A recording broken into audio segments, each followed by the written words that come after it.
Bible mission నాయకుడు, కలువరి నాథుని ప్రియసుతుడు, ఫాదరు దేవదాసు. బైబిలు మిషను నాయకుడు, కలువరి నాథుని ప్రియసుతుడు, ఫాదరు దేవదాసు. అందరికీ మరణాత. ప్రభునందు ప్రియమైన దేవుని పిల్లలారా, ప్రభు అయిన యేసు క్రీస్తు నామం పేరిట నేటి పరిశుద్ధ ఆదివారపు దీవెనలు, శుభములు మీకెల్లరికూ కలుగునుగాక. ఆమేన్. అందరికీ మరణాత. ప్రియమైన దేవుని పిల్లలారా, పరిశుద్ధ గ్రంథములో నుండి దేవుని వాక్యమును చదువుకొని ప్రార్థన చేసుకొని వాక్యం మనం ధ్యానం చేసుకుందాం. అపోస్తుల కార్యముల గ్రంథము 26వ అధ్యాయము 22వ వచనము 23వ వచనము చదువుకుందాం. అయినను నేను దేవుని వలనైన సహాయము పొంది నేటి వరకు నిలిచియుంటిని.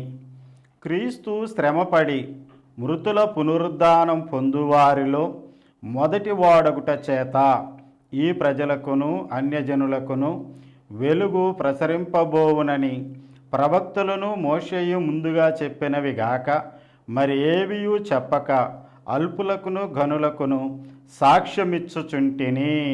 దేవుడు తన వాక్యమును బట్టి మనం దీవించునుగాక. ఆమేన్. ప్రార్థన చేసుకుందాం. మహాపరిశుద్ధుడవు రక్షకుడవైన దేవా, మీకు నమస్కారములు తండ్రి. నేటి దినము నీ కృపలో మమ్మల్ని జ్ఞాపకం చేసుకుని సజీవ లెక్కలో ఉంచినందుకు స్తుతులు చెల్లించుకుంటూ ఉన్నాము. ప్రభువా, నీ పరిశుద్ధ వాక్యం చదువుకొని ధ్యానిష్ఠకు నీ ఎదుట మేము కనబడుచు ఉన్నాము. తండ్రి, ఇదిగో సర్వసత్యంలోనికి నడిపించే నీ పరిశుద్ధాత్మ చేత మమ్మల్ని నింపి నీ వాక్యములోని సంగతులు, మర్మములు, సత్యములు మీరు మాకు వివరించి నీ మహిమ రాకడకు మమ్మల్ని సిద్ధం చేసుకొనుమని ప్రభువును రక్షకుడైన యేసు నామములో ప్రార్థన చేయుచున్నాం పరమ తండ్రి. ఆమేన్. అందరికీ మరణాత. కూడి వచ్చిన దేవుని పిల్లలారా, రెండవ రాకడలో త్వరగా వరుడుగా వచ్చుచున్నటువంటి ప్రభు ఆయన యొక్క దివ్య లక్షణముల చేత మనలను వధువుగా అలంకరించి మహిమ మేఘమెక్కించుకొనుగాక. ఆమేన్. అందరికీ మరణాత. ప్రియ దేవుని పిల్లలారా, చదువుబడినటువంటి వాక్య భాగములో మరి పౌలు గారి యొక్క సాక్ష్యమును మనము చూస్తున్న వారము ఉన్నాం. అగ్రిప్ప రాజు గారితో సౌలు గారు మరి తన సాక్ష్యం ఇస్తూ ఉన్నారు. పరిశుద్ధుడైనటువంటి సౌలు గారు మరి దేవుని యొక్క పరిశుద్ధ పరిచర్యను జరిగిస్తున్నటువంటి ఈయన దేవుడు తనను పిలిచినటువంటి పిలుపును, తనను ఏర్పాటు చేసుకున్న ఏర్పాటును, తాను దేవుని కొరకు నిలిచేటువంటి జీవితమును నిశ్చయంగా మరి నిశ్చయత కలిగినటువంటి వాడై ఉండి తాను ఎందు నిమిత్తము మరి దేవుని చేత పట్టబడిన వాడు ఉన్నాడు, ఏర్పరచబడిన వాడు ఉన్నాడు, పిలువబడిన వాడు ఉన్నాడు, పంపబడిన వాడుగా ఉన్నాడు. అట్టి విషయములను ప్రతి చోట సాక్ష్యమిస్తున్నటువంటి వాడుగా ఉన్నాడు. అలాగే ఈ అగ్రిప్ప రాజుగారి ఎదుట కూడా ఆయన నిలిచి సాక్ష్యమిస్తూ తన వ్యక్తిగతమైనటువంటి విషయాన్ని మరి పటిష్టంగా గట్టిగా ఆయన మాట్లాడుతున్నవాడు ఉన్నాడు. ఏమంటున్నాడు? 22వ వచనం చూడండి. నేను దేవుని వలనైన సహాయము పొంది నేటి వరకు నిలిచి ఉంటేని. మరి ఈ వాక్యములో నుండి మనము నేను దేవుని సహాయము పొంది నిలిచి ఉంటేని అనేటువంటి భాగమును తీసుకొని అది అంశముగా నేటి దినమున మన ముందు ఉంచి ఆ వాక్యమును మనము ధ్యానం చేయబోతూ ఉన్నాం. ఆయన జీవితంలో దేవుని యొక్క సహాయము పొందుట అనేటువంటిది అన్ని విషయముల్లో కూడా ఆయన కలిగి ఉన్నాడు అనేది ఆయన అనుభవమై ఉన్నది. అందు గురించి ఆయన అంటున్నాడు, నేను ఎక్కడికి వెళ్ళినా మరి ప్రభువుని గూర్చినటువంటి సువార్త ప్రకటిస్తూ ఆయన పునరుద్ధానాన్ని గురించి, ఆయన రాకడను గురించి, ఆయన దైవత్వాన్ని గురించి, నిత్యత్వాన్ని గురించి నేను బోధిస్తున్నటువంటి విషయముల్లో నాకు ఎన్ని ఇబ్బందులు కలిగిన, ఆటంకములు కలిగిన, ఎన్ని ఆపదలు వచ్చినప్పటికీ కూడా నేను దేవుని సహాయం వలన నేటి వరకు నేను నిలిచి ఉన్నాను అని దేవుడు తనకు తోడుగా ఉన్నారు, తాను ఎవరినైతే దేవుడు అని ప్రకటిస్తూ ఉన్నాడు, అటు ప్రకటిస్తున్నటువంటి యేసుక్రీస్తు ప్రభువారు తనకు సహాయం చేస్తూ తోడుగా ఉన్నారు అనేటువంటి విషయాన్ని సాక్ష్యమిచ్చుచుంటిని అని ఆయన మాట్లాడుతూ ఉన్నాడు. కాబట్టి మరి నేను క్రీస్తును పోలు నడుచుకున్నాను, మీరు నన్ను పోలు నడుచుకోనండి అనినటువంటి మరి పరిశుద్ధుడైనటువంటి పౌలు గారి యొక్క జీవితమును, ఆయన మాటలను మనము కూడా అనుసరించవలసిన వారమై ఉన్నాము అని ఈ వాక్యం బట్టి తెలియజేస్తున్నాను. నీవు నేను మనము కూడా చెప్పవలసినటువంటి సాక్ష్యము, నేను దేవుని సహాయము పొంది నిలిచియుంటిని అనగలిగినటువంటి అనుభవ జీవితము, సాక్ష్యము మనము కలిగి ఉండవలసిన వారమై ఉన్నాం. కాబట్టి ప్రియ దేవుని పిల్లలారా, ఈయన ఎలాగో ఆ మాట చెప్పగలిగాడు అనేది మనము ఆయన అనుభవ జీవితంలో నుండి మనము పరిశీలన చేసినట్లయితే ఆయన అంటాడు, చూడండి, కొరింథీయులకు రాసినటువంటి 2వ పత్రిక మరి 11వ అధ్యాయము 23వ వచనం నుండి 27వ వచనం వరకు ఉన్నటువంటి వాక్య భాగమందు మనము చూసినట్లయితే, వారు క్రీస్తు పరిచారకుల వెర్రివాని వలె మాట్లాడుచున్నాను, నేనును మరి ఎక్కువగా క్రీస్తు పరిచారకులను మరి విశేషముగా ప్రయాసపడి తిని, మరి అనేక పర్యాయములు చెరసాలలో ఉంటిని, అపరిమితముగా దెబ్బలు తింటిని, అనేక మార్లు ప్రాణాపాయములలో ఉంటిని, యూదుల చేత 5 మారులు ఒకటి తక్కువ 40 దెబ్బలు తింటిని, 3 మారు బెత్తములతో కొట్టబడి తిని, ఒకసారి రాళ్లతో కొట్టబడి తిని, 3 మారు వాడ పగిలి శ్రమపడి తిని, ఒక రాత్రింబగళ్ళు సముద్రములో గడిపి తిని, అనేక పర్యాయములు ప్రయాణములలోనూ, నదుల వలనైన ఆపదల్లోనూ, దొంగల వలనైన ఆపదల్లోనూ, నా స్వజనుల వలనైన ఆపదలలోనూ, అన్యజనుల వలనైన ఆపదల్లోనూ, పట్టణములో ఆపదల్లోనూ, అరణ్యములో ఆపదల్లోనూ, సముద్రములో ఆపదల్లోనూ, కపట సహోదరుని వలన ఆపదల్లోనూ ఉంటిని. ప్రయాసముతోనూ కష్టములతోనూ, తరచుగా జాగరణములతోనూ, ఆకలి దప్పులతోనూ, తరచుగా ఉపవాసములతోనూ, చలితోనూ, దిగంబరత్వముతోనూ ఉంటిని. ఇంకనూ చెప్పవలసినవి అనేకములు ఉన్నవి.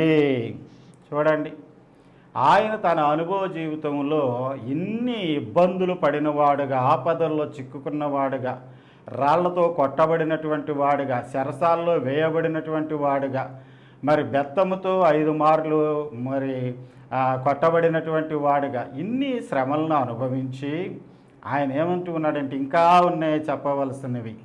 వీటన్నింటిలో నుంచి తన అనుభవం ఏమిటి అని అంటే, దేవుని వలన సహాయము పొంది నిలిచియుంటెని. ప్రియమైన దేవుని పిల్లలారా, మన క్రైస్తవ జీవితంలో, విశ్వాస జీవితంలో మనకు ఎదురవుతూ ఉన్నటువంటి శ్రమల్లో ఇలాంటి ఇబ్బందులు, ఇలాంటి ఆపదలు, ఇలాంటి నిందలు, అవమానములు, కష్టములు మనము పౌలు గారి కంటే ఎక్కువ అనుభవించగలిగామా? మరి ఆయన అన్ని ఆపదల్లోనూ, ఇబ్బందుల్లోనూ, అవమానంలోనూ, కష్టముల్లోనూ, శ్రమల్లోనూ ఉండి కూడా దేవుని సహాయం వైపు ఎదురుచూచిన వాడుగున్నాడు, దాన్ని పొందుకున్నవాడుగున్నాడు. ఆయన నిలబెట్టుటను బట్టి నిలిచిన వాడుగా ఉన్నాడు. ఇది మనకు మరి నేటి దినమున ఆదర్శం కావాలంటూ ఉన్నాను. రాబోతున్నటువంటి కడవరి దినాలలో, ప్రభు యొక్క రాకడ సమయములో విశ్వాసులకు భయంకరమైనటువంటి శ్రమలు, ఇబ్బందులు, కష్టములు, అవమానములు మరి ఎదురైనప్పటికీ కూడా వాటిలో దేవుడు మనకు సహాయం చేస్తాడు, మనల్ని నిలబెడతాడు అనేటువంటి ధైర్యము, విశ్వాసము, నిరీక్షణ మనం కలిగి ఉండాలని గుర్తు చేస్తూ ఉన్నాను. కాబట్టి ఈ సాక్ష్యము అనగా పరిశుద్ధుడైనటువంటి పౌలు గారి యొక్క అనుభవ సాక్ష్యము మన వ్యక్తిగత సాక్ష్యంగా కూడా ఉండేటువంటి జీవితం మనం జీవించవలసిన వారమే ఉన్నాం. నేను దేవుని సహాయము పొంది నిలిచియుంటేని అనగలిగినటువంటి స్థితి మన జీవితంలో మనము కనబరచవలసిన వారమై ఉన్నాం. ఇంకా మనము చూసినట్లయితే మరి పౌలు గారు కొరింథీయులకు రాసిన 2వ పత్రిక 12వ అధ్యాయములో 10వ వచనములో చూసినట్లయితే, నేనెప్పుడు బలహీనుడను అప్పుడే బలవంతుడను గనుక క్రీస్తు నిమిత్తము నాకు కలిగిన బలహీనతల్లోనూ, నిందలలోనూ, ఇబ్బందులలోనూ, హింసలలోనూ, ఉపద్రవముల్లోనూ నేను సంతోషించుచున్నాను. చూడండి, నేను దేవుని సహాయము పొంది నిలిచియుంటిని అన్న ఈ వ్యక్తి ఉపద్రవముల విషయముల్లోనూ, హింసల విషయముల్లోనూ, నిందల విషయముల్లోనూ, ఇబ్బందుల విషయంలోనూ, బలహీనతల విషయంలోనూ వాటన్నింటిలో కూడా ఏం చేయగలుగుతున్నాడు అనంటే క్రీస్తునందు విశ్వాసములో నిలిచి సంతోషించగలుగుతూ ఉన్నాడు. కాబట్టి ప్రభువు కొరకు జీవిస్తున్నటువంటి మనకు అవమానములు వచ్చినా, ఇబ్బందులు వచ్చినా, శ్రమలు వచ్చినా, భయంకరమైనటువంటి ఆపదలు సంభవించినా మనము ప్రభు వైపు చూచుచు సంతోషముతో వాటిని జయించే వారంగాను, ప్రభు సహాయం చేయుచూ ఉన్నారు గనక సహాయం పొందుకొని నిలిచి ఉండగలిగినటువంటి వారముగాను మన జీవితాన్ని కొనసాగించగలిగిన వారముగా మనం ఉండాలి. సాధారణంగా మరి తప్పుగా అనుకోవాకండి, ఏమంటూ ఉన్నాను అనంటే అన్ని సౌకర్యములు దేవాలయముల్లో మనము చూపించి విశ్వాసులైనటువంటి వారికి మనము వాక్యము బోధిస్తూ ఉంటే మధ్యలో కరెంటు పోయింది అనుకోండి, వినేటువంటి వాక్యము పట్ల శ్రద్ధను వదిలేసి తిరగని ఫ్యానుల వైపు చూడటం, వెలగని లైట్ల వైపు చూడడం, అస్సు అనుకోవడం. మరి ఈ కరెంటు పోయినప్పుడు కాస్త గాలి తోలకపోతేనే, చెమట పోస్తేనే కష్టమైపోతుంది అనుకున్నటువంటి విశ్వాసి దేవుని కొరకు కష్టం అనుభవించాల్సి వచ్చినప్పుడు, శ్రమ అనుభవించవలసి వచ్చినప్పుడు, ఒక హింసాత్మకమైనటువంటి బాధ వాళ్ళకి కలుగుతున్నప్పుడు, హింసను పొందేటువంటి స్థితిలోనికి వెళ్ళిపోయినప్పుడు దేవుని కొరకు నిలబడగలరా? ప్రియ దేవుని పిల్లలారా, మనము క్రైస్తవ జీవితము జీవిస్తున్నామని చెప్పుకుంటున్నాము కానీ ప్రభు కొరకు రాకడ జీవితములో మనము మరి పరిపూర్ణత చెందిన వారంగా ఉన్నాము అని చెప్పుకోలేకపోతూ ఉన్నాం. ఇదిగో పౌలు గారు ఏ విధమైనటువంటి శ్రమలను అనుభవించాడో, కష్టములను అనుభవించాడో స్పష్టంగా పరిశుద్ధ గ్రంథము మనకి తెలియజేస్తూ ఉన్నది. ఆయన అనుభవ సాక్ష్యం మనకి తెలియజేస్తూ ఉన్నది. మరి అలాంటి మనము రాకడకి సిద్ధపడేటువంటి విషయంలో దేవుని కొరకు నిలబడగలిగినటువంటి వారంగా మనం ఉండాలి అనేటువంటిది ఎందుకు మనం విస్మరిస్తున్నాము? ఏ రోజు మనల్ని మనం బలపరుచుకొనడానికి, ప్రభు కొరకు మనం నిలిచి ఉండగలిగినటువంటి తీర్మానం కలిగిన జీవితం జీవించడానికి ఈ వాక్యమును మీ ముందుకు తీసుకొని రావడం జరుగుతూ ఉన్నది. ప్రియ దేవుని పిల్లలారా, ఇంకా మనం చూసినట్లయితే పౌలు గారు తిమోతి గారికి వ్రాసిన 2వ పత్రిక 4వ అధ్యాయము 7-8 వచనములు మనం చూసినట్లయితే పౌలు గారు అంటున్నారు, మంచి పోరాటము పోరాడి తిని, నా పరుగు కడముట్టించి తిని, విశ్వాసమును కాపాడుకొంటిని, ఇక మీదట నా కొరకు నీతి కిరీటము ఉంచబడి ఉన్నది. ఆ దినమందు నీతిగల న్యాయాధిపతి అయిన ప్రభువు అది నాకు మాత్రమే కాకుండా తన ప్రత్యక్షతను అపేక్షించు వారికి అందరికీ అనుగ్రహించును అంటూ ఉన్నాడు. ఎంత వివరంగా ఆయన జీవితము ప్రభు కొరకు ఆయన మరి స్థిరపరుచుకొని, జాగ్రత్త పరుచుకొని గడపగలుగుతూ ఉన్నాడో చూద్దామంటున్నాను నేను. అని చూడండి, అంటున్నాడు, మంచి పోరాటం పోరాడి తిని నిలిచియుంటిని అన్నారు. ఇక్కడ పోరాడి తిని అంటున్నారు. తర్వాత నా పరుగు కడ ముట్టించి తిని అంటున్నారు. విశ్వాసము కాపాడుకొంటిని అంటున్నారు. ఇక మీదట నా కొరకు నీతి కిరీటం ఉంచబడి ఉన్నది అంటూ ఉన్నారు. ఇంత నిశ్చయిత కలిగినటువంటి జీవితము మనం జీవించవలసిన వారమై ఉన్నాం. ప్రభు మనకు సహాయం చేయడానికి సిద్ధముగా ఉన్నటువంటి వారు. మరి అలాంటి ప్రభువు మన కొరకు 2వ రాకడలో రాబోతూ ఉంటే ఇటు సహాయం చేస్తే మనల్ని బలపరిచి మనల్ని రాకడకు సిద్ధం చేసుకుంటున్నటువంటి ప్రభు రాకడకు సరి అయినటువంటి రీతిగా మనం సిద్ధపడకపోతే 2వ రాకడలో ఎలాగో ఎత్తబడగలుగుతాము, ఆయనతో కూడా ఎలాగో ఆయన రాజ్యంలోనికి చేరగలుగుతాము. కాబట్టి ప్రియ దేవుని పిల్లలారా, వ్యక్తిగత జీవితమును పటిష్టం చేసుకోవాలి, బలపరుచుకోవాలి, ప్రభు కొరకు నిలిచేవారంగా ఉండాలి అనడానికి ఈ విషయాలు మీ ముందుకు తీసుకొని వస్తూ ఉన్నాను. ఇంకా మనం కొన్ని విషయాలను గమనించినట్లయితే, మరి ఈయన సహాయము చేసేటువంటి విషయం మనం చూసినట్లయితే ఆదికాండం 2వ అధ్యాయం 18వ వచనములో, మరి నరుడు ఒంటరిగా ఉండుట మంచిది కాదు, వానికి సాటి అయిన సహాయము చేయుదును అని మరి ఆదాము గారిలో నుండి ప్రక్కటెముకను తీసి అవ్వమ్మ గారిని ఏర్పాటు చేసి ఇచ్చిన వాడు ఉన్నాడు. అంటే మానవునికి సహాయం చెయ్యాలి అనేటువంటి మాట దేవుని నోట అప్పుడే మనము మరి వచ్చుట చూడగలుగుతూ ఉన్నాం. సహాయము అనే మాట దేవుడు మాట్లాడిన వాడు ఉన్నాడు. దేవుడే మనకు సహాయం చేసేవాడై ఉన్నారు. ఇది మనం గ్రహించుకోవాలి. నేను కొన్ని విషయాలు పరిశుద్ధ గ్రంథంలోంచి దీన్ని మనం అర్థం చేసుకొనడానికి మీ ముందుకు తీసుకొని వస్తూ ఉన్నాను. రాజుల 2వ గ్రంథం 6వ అధ్యాయము 27వ వచనములో మనం చూసినట్లయితే అక్కడ యెహోవా నీకు సహాయము చేయనిది నేనెక్కడి నుండి నీకు సహాయము చేయుదును అనే మాట ఇశ్రాయేలు రాజు మాట్లాడుతూ ఉన్నాడు. అక్కడ ఏం జరిగింది అంటే, షోమ్రోనులో కరువు అనేటువంటిది వచ్చింది. మరి ఆ కరువు నుంచి ప్రజలు భయంకరమైనటువంటి ఇబ్బందులు పడుతూ ఉన్నారు. ఇశ్రాయేల్ రాజు గారు మరి పరిశీలన చేస్తూ పైన ప్రహరీ మీద నడుస్తూ ఉంటే ఒక స్త్రీ ఆయన్ని పిలిచి, అయ్యా నాకు సహాయం చెయ్యండి అని అంటే ఆయన అంటున్నటువంటి మాట, యెహోవా నీకు సహాయము చేయనిది నేనెక్కడి నుండి నీకు సహాయము చేసేదను.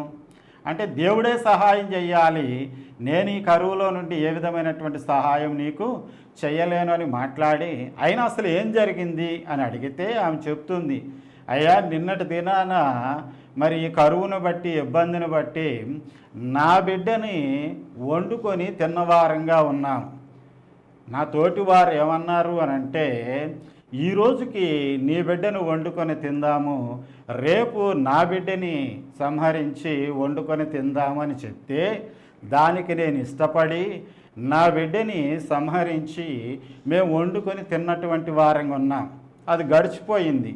ఈరోజు మరి నీ బిడ్డను తీసుకొని రా మనం వండుకొని తిందాము అని అంటే ఆ బిడ్డను దాసివేసి నా బిడ్డ లేదు అని చెప్తూ ఉన్నది. నా బిడ్డనైతే చంపడానికి మరి వండుకొని తినడానికి వెనకాడలేదు. ఈరోజు తన బిడ్డని తీసుకొని వచ్చి చంపడానికి, వండడానికి, తినడానికి ఇవ్వడం లేదు అని చెప్పేసి అని కంప్లైంట్ చేస్తే ఆ రాజు ఏం చేయాలి చెప్పండి? తన పరిపాలనలో ఉన్నటువంటి మరి ఈ కరువు, ఈ పరిస్థితి చూసి ప్రజలు ఎలాంటి దుస్థితిలో ఉన్నారో చూసి రాజు ఏం చేయాలో అర్థం కాక రాజ్య వస్త్రాలను చింపివేసుకొని మరి గోనెపట్ట కట్టుకున్నటువంటి వాడుగా ఉన్నాడు. ప్రియ దేవుని పిల్లలారా, భయంకరమైనటువంటి కరువు. అప్పుడు ఆయన మాట్లాడినటువంటి మాట, యెహోవా నీకు సహాయం చేయనిది నేనెక్కడి నుండి నేను నీకు సహాయం చేయగలను. కాబట్టి దేవుడే సహాయం చేసేవాడు, మనుషులు సహాయం చేయలేరు, రాజులు సైతం సహాయం చేయలేరు అనేది పరిశుద్ధ గ్రంథంలో ఉన్న సంఘటనలు, చరిత్ర మనకు స్పష్టంగా తెలియజేస్తున్నవి. రేపటి దినమున రాకడ సమయంలో వచ్చేటువంటి శోధనల్లో, ఇబ్బందుల్లో, శ్రమల్లో, హింసల్లో మనల్ని కాపాడేవాడు ఎవడు ఉండడు, దేవుడు తప్ప. ఎవడు మనకు సహాయం చేయడు, దేవుడే మనకు సహాయం చేసేవాడై ఉన్నారు. ఈ అనుభవము ఈయన మరి పుణికి పుచ్చుకున్నటువంటి వాడు ఉన్నాడు పౌలు గారు. నేను దేవుని సహాయం పొంది నిలిచి ఉంటేని అనగలుగుతూ ఉన్నాడు. మనం కూడా మన విశ్వాస జీవితంలో ప్రభు వచ్చి మనల్ని తీసుకొని వెళ్ళే వరకు కూడా, మన జీవితాంతం వరకు కూడా నేను దేవుని సహాయం పొంది నిలిచి ఉన్నాను అనగలిగినటువంటి జీవితం మనం జీవించాలి. ఇదిగో ప్రియ దేవుని పిల్లలారు, ఇంకా మనం గమనించినట్లయితే ద్వితీయోపదేశ కాండము 33వ అధ్యాయం 26వ వచనములో చూస్తే, ఆయన నీకు సహాయము చేయుటకు ఆకాశ వాహనుడై వచ్చును, మహోన్నతుడై మేఘవాహనుడగును అనే మాట మనం అక్కడ చూడగలుగుతూ ఉన్నాం. ఆయన మనకు సహాయం చేయడానికి ఆకాశ వాహనుడై వస్తూ ఉన్నారు. రాకడ సమయములో ఆయన మధ్యాకాశములోనికి మేఘం మీదకి వచ్చి ఆయన మన కొరకు నిలిచి మనకు సహాయం చేసేవారై ఉన్నారు. మన శరీరం మహిమ శరీరంగా మార్చబడడానికి, మనం మహిమ రూపములోనికి మారినాక మహిమ వస్త్ర ధారణ మనం కలిగి ఉండడానికి, మనము దేవదూతగారులతో పాటు కలిసి ఎగిరి ప్రభువు దగ్గరికి వెళ్ళగలిగినటువంటి వారంగా మనం ఉండడానికి, మన స్థితిని మార్చడానికి, మన గతిని మార్చడానికి ప్రభువారు సహాయం చేయడానికి మేఘవాహనుడై వచ్చుచూ ఉన్నారు. ఇది ఆనాడు చెప్పబడినటువంటి ప్రవచనము. ఈ ప్రవచనము రాకడలో నెరవేరబోతూ ఉన్నది. కాబట్టి రాకడ సమయంలో కూడా మనకు సహాయం చేయడానికి ప్రభు మన కొరకు సిద్ధంగా ఉన్నారు, సహాయం చేస్తూనే ఉన్నారు. ఒకవేళ మనము ముందుగానే చనిపోయిన వారమైతే, అంటే రాకడకు ముందుగానే చనిపోయిన వారమైతే సమాధిలో నుండి తిరిగి లేచేటువంటి వారం కాగలుగుతాం, మహిమ రూపం ధరించే వారం అవుతాం, మహిమ వస్త్రాలు ధరించే వారం అవుతాం. ప్రభు మనకు సహాయం చేసి ఆయన మేఘం మీదకి మనల్ని చేర్చుకునేవారుగా ఉంటారు. ఒకవేళ అప్పటికీ మనము, అంటే రాకడ రోజు వరకు మనము బ్రతికి ఉన్నటువంటి వారముగా ఉంటే ఈ మంటి శరీరము రెప్పపాటులో మహిమ శరీరముగా మార్చబడి మహిమ వస్త్ర అలంకరణ చేయబడి మనము ఎగిరి ప్రభు దగ్గరికి వెళ్ళగలిగేటువంటి సహాయము దేవుడు చేసేవారై ఉన్నారు. కాబట్టి విశ్వాసులమైన మనము, ప్రార్థన చేసుకుంటున్నటువంటి మనము, దేవుని యొక్క సహాయం మనకు ఎల్లవేళలా ఉంటుంది అనేటువంటిది మన జీవితంలో గ్రహించుకొని ముందుకు పోవాలి అనేటువంటిది నేటి దిన వాక్యం మనకు బలముగా నేర్పిస్తూ ఉన్నది అనేది మనం గ్రహించుకోవాలంటూ ఉన్నాను. అలాగే ప్రియ దేవుని పిల్లలారా, సమూయేలు గారి గ్రంథం, మొదటి గ్రంథం 7వ అధ్యాయం 12వ వచనంలో చూస్తే సమూయేలు ప్రవక్త గారు ఒక రాయిని తీసి మిస్పాకును షేనుకును మధ్యన దాన్ని నిలిపి అంటాడు, ఇంతవరకు యెహోవా మనకు సహాయము చేశాను అని చెప్పి దానికి ఎబెనెజరు అనేటువంటి పేరు పెట్టినవాడుగా ఉన్నాడు. యుద్ధంలో సహాయము దేవుడు మనకు చేశారు అని, దేవుడు సహాయం చేశాడు అనేటువంటి అర్థము వచ్చేటువంటి పదము అక్కడ ఆ నిలబెట్టినటువంటి రాయికి పెట్టిన వారుగా ఉన్నారు సమూయేలు ప్రవక్త గారు. ఎబెనెజరు అనే పేరు పెట్టారు. అంటే దేవుడు మనకు సహాయము చేశాను. కాబట్టి ప్రవక్తలైనటువంటి వారు దేవుని యొక్క సహాయం కోరుకుంటూ ఉన్నారు. అలాగే రాజుగా ఉన్నటువంటి దావీదు గారు యుద్ధముల విషయములో దేవుని సహాయము కోరుకున్నటువంటి వాడు ఉన్నాడు. మనము దినవృత్తాంతముల మొదటి గ్రంథము 18వ అధ్యాయం 6వ వచనములో చూస్తే ఈ ప్రకారము దావీదు పోయిన చోట నెల్ల యెహోవా సహాయము చేయుచూ వచ్చెను అనే మాట మనం చూడగలుగుతాం. దావీదు గారు దేవుని మీద ఆధారపడినంతగా మరి ఎవరు ఆధారపడి ఉండరేమో అనేది మనం గ్రహించుకోగలుగుతాం. ప్రతి విషయానికి దేవుని మీద ఆధారపడి ఆయన దేవుని యొక్క నడిపింపును బట్టి నడిచినటువంటి వాడుగా ఉన్నాడు. అతడు వెళ్ళిన ప్రతి చోట దేవుడు సహాయం చేస్తూనే దావీదుకి ఈ ప్రకారము యెహోవా దావీదుకు సహాయం చేస్తాననే విషయము పరిశుద్ధ గ్రంథమందు వ్రాయబడి ఉన్నది. కాబట్టి మనము దేవుని మీద ఆధారపడితే దేవుడు మనం వెళ్ళిన ప్రతి చోట మనకు దేవుడు సహాయం చేసి మనల్ని నిలబెట్టేవాడై ఉన్నారు. పౌలు గారిని నిలబెట్టిన వారు ఉన్నారు, ఇక్కడ దావీదు గారిని నిలబెట్టిన వారు ఉన్నారు, సమూయేలు గారిని నిలబెట్టిన వారు ఉన్నారు. అనేక మంది దేవుని సహాయం కోరుకు నిలిచిన వారు ఉన్నారు. చూడండి, కీర్తనల గ్రంథం 28వ కీర్తన 7వ వచనంలో చూసినట్లయితే, నేను దేవుని నమ్మాను, నమ్మిక వలన ఆయన సహాయము నాకు కలిగెను అని చెప్పి దావీదు గారు అంటున్నారు. నమ్మకము వలన దేవుడు మనకు సహాయం చేస్తారు. అలాగే కీర్తనల గ్రంథం 20వ సంకీర్తన 2వ వచనంలో చూస్తే, పరిశుద్ధ స్థలములో నుండి ఆయన నీకు సహాయము చేయును అనే మాట మనం అక్కడ చూడగలుగుతాం.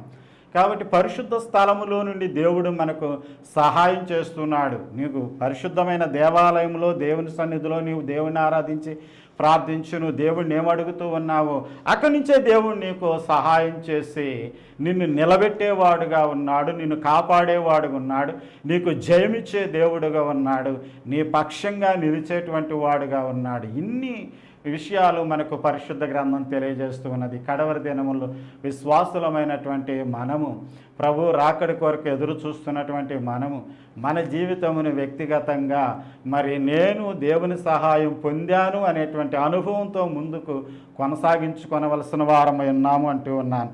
కీర్తనల గ్రంథము 115వ సంకీర్తన 9వ వచనం, 10వ వచనం, 11వ వచనములో చూసినట్లయితే, ఇశ్రాయేలీలారా యెహోవాను నమ్ముకొనుడి, ఆయన వారికి సహాయము, వారికి కేడము.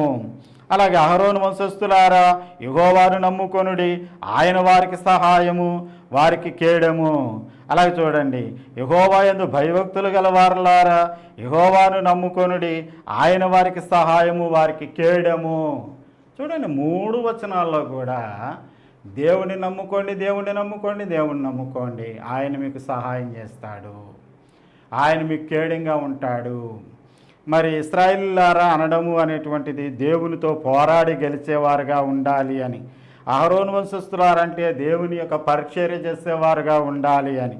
అలాగే దేవుని యందు భయభక్తులు కలిగిన వారులారంటే మనము విశ్వాసంతో దేవుని యందు భయభక్తులు కలిగి ఉంటే మనము కలిగి ఉన్నటువంటి ప్రార్థనా జీవితాన్ని బట్టి, స్థితిని బట్టి దేవుడు మనకు సహాయం చేసేవాడు ఉన్నాడు, మన కేడముగా ఉంటాడు అనేటువంటి విషయం వాక్యం మనకు స్పష్టంగా తెలియజేస్తుంది. అనుభవించినటువంటి అనుభవశాలు మనకు తెలియజేస్తూ ఉన్నారు.